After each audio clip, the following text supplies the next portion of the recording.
Weather Authority meteorologist Ron Rhodes. Oh, yes, we are ready for a life hack. Hey, not bad. Yeah, one-lane traffic. Not bad, backed up. not bad. Not backed up. Not bad. Just wait till 4 o'clock in the afternoon. They're still working on it. It's not bad right now, but it's rush hour. This is the worst time. I think they take care of it during the time most people at work or school, so that's good. I hope so. All right, today's the 20th day of August. Want a quick way to spice up your rice? And let me tell you something. I love rice. Okay, me too. But yeah, spice it. And sometimes I just want a rice dish. Right. It can be bland unless you spice it up. Cook it in coconut milk instead of water. This will give it a rich and decadent flavor. Oh, we want decadent flavor. I will say one thing. I do actually cook it in chicken broth. I was going to say the same thing. Yeah. So chicken broth. So that's our hack. Our hack is chicken broth, but yeah, instead of just water, and I think it will make it a lot tastier. Yes, indeed. I love. Okay, so not a bad life hack. I might have to have some rice for lunch. Thanks for the reminder. I had some rice over the week. I had some Osaka Newberg. They've got had the ramen, and they also had a rice dish too. Yes, and some sushi as always. Got to get that California roll. You know that. So we take a look at what's going on right now from our Ellis Park cameras. Angie pointed out it is not backed up, even though they're down to one-lane traffic. That's a wonderful thing. And you can see the traffic moving northbound and southbound there. Here's a look from USI's campus. Classes started yesterday for the fall semester, and looks like everything's flowing nicely out that way. As you see the traffic on University Boulevard, you look between the trees, you can see the Lloyd Expressway. I mean, that's the only way to work it. When the trees lose their leaves, we'll be able to see the traffic better there. There's the traffic on Highway 431. It looks like everything's nice and tidy down there, and you've got yourself just some fair weather cumulus clouds off in the distance from downtown on top of Fifth Third Bank. We had a gorgeous view of the setting sun this morning. It was glorious. And you will be able to see it again tonight. So it's not technically full. It was full over the weekend, but full enough. 74 degrees right now. We've got a dew point of 58. That's a good news. And we've got a northeast wind for the most part, around 5 to 15 miles an hour. Right now it's 7 miles an hour. So got a bit of a breeze out there to go along with these cooler temperatures and the lower humidity. So just making it all pretty nice. Let's see. Can we do a temperature run? Let's give it a go. 68 still in French Lick, 69 Lagodi. It's a noontime hour there. 70 in Jasper.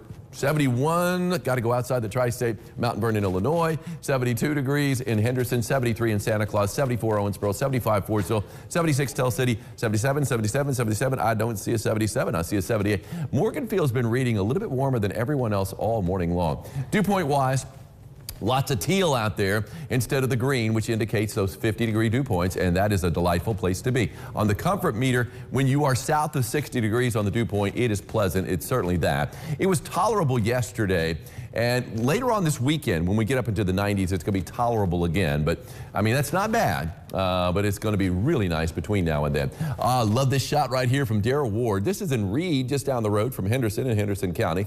Sunflowers in the sun. Now, not all sunflowers are yellow, although you can see a row of yellow sunflowers in the back. In the front, you've got the multicolored sunflowers. Just a delightful patch of flowers, and that's, again, in Reed. I believe that's at the You Pick 'em place right there in Reed. So anyway, Darrell, thank you so much for those wonderful looking flowers. Live radar is indicating nada, which means you're going to be watering your flowers out there because I'm not expecting rain today. I don't expect it for the rest of the week. And this is over the past week. And you see a little donut hole here around Evansville indicating less than 1/10 of an inch. Now, I've had a little bit of rain in the past week. I had it over the weekend. It didn't last long, but it was a decent little downpour, and that was it. So it was right around 1/10 of an inch. Where have we seen the heavier amounts of rain? Not many places, but kind of scattered throughout Muhlenberg County, you could see, and also into Hopkins County. Heaviest I could find was there in eastern Muhlenberg County, 1.5 inches of rain. To the north, DuBois County, and then up in Martin County too, but just north of Birdseye, got a little pocket there, 1.1, so just a little over an inch there, but most of DuBois County less than an inch. Let's go across the Wabash, just south of Fairfield, or at least to the southwest of Fairfield. Little pocket, let me try that again. Boom, there we go. 1.5 inches of rain estimated by Doppler radar there. So there were a few pockets out there in the past week, but not many.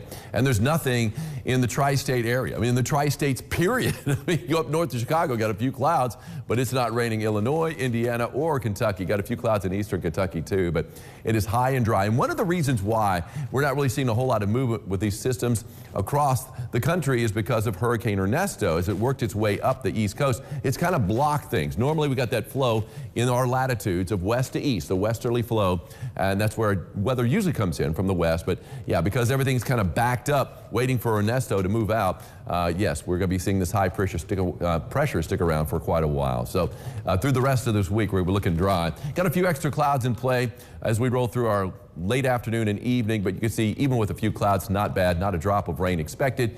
And open up the windows tonight, maybe throw on another blanket because it's going to be down into the mid-50s. Give your AC a break. This is a time to do it. In the middle of August, getting a break like this is pretty wonderful. And this is our second little stint of pleasant weather in August. 80 degrees for a high today, which means most of the afternoon is going to be in the 70s, and some locations won't hit 80. So we're talking about upper 70s over the next couple of days for a lot of places in the tri-state. Pretty good northeast wind, a pleasant one anyway, from 5 to 15 miles an hour. Getting a north wind or northeast wind in August is a delight too. 90s what I called for on Friday, 90s what it was. Misty Brown of Evansville is here for Misty. You've got yourself an umbrella, Misty, courtesy of Ackerman Chiropractic. Come on by the station and pick it up, but take your time. You won't need that umbrella for a while. 80 degrees for a high today, 79 tomorrow. Lows in the mid-50s both Wednesday and Thursday morning. Then we are going to be heating up, but one thing you're going to be noticing is that the word humid is not anywhere to be found. So it's going to be a drier heat that we have in play on Saturday, and by Sunday we're in the mid-90s. An oven is dry heat. We know it's going to be hot, but it won't be that humid. Better hot and dry. Hey, look at this beautiful rising full moon. Oh, look at that. Good. This is from Rockport. And I love the way the light of the moon reflects off the water right there. Just a great sight. Corey Bosaw got that great shot right there from southern Spencer County. It almost looks like a lighthouse, doesn't it? Like yeah, it does kind of have that effect right yeah, there. Really amazing. All right, more lifestyles right after this. Donnie's coming up.